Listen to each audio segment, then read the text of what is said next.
En France, nous, on doit regarder les choses.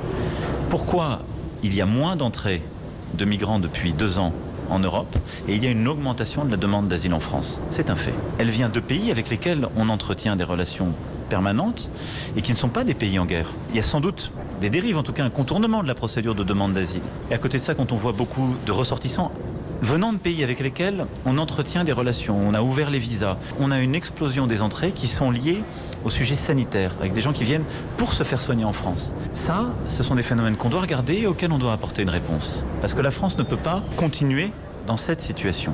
Et donc, il nous faut, premièrement, bien accueillir et protéger au plus vite les femmes et les hommes qui relèvent du droit d'asile. Ensuite, il faut qu'on harmonise nos règles avec nos voisins. On ne peut pas avoir, sur certains sujets, des règles qui sont complètement décorrélées de la réalité de nos voisins.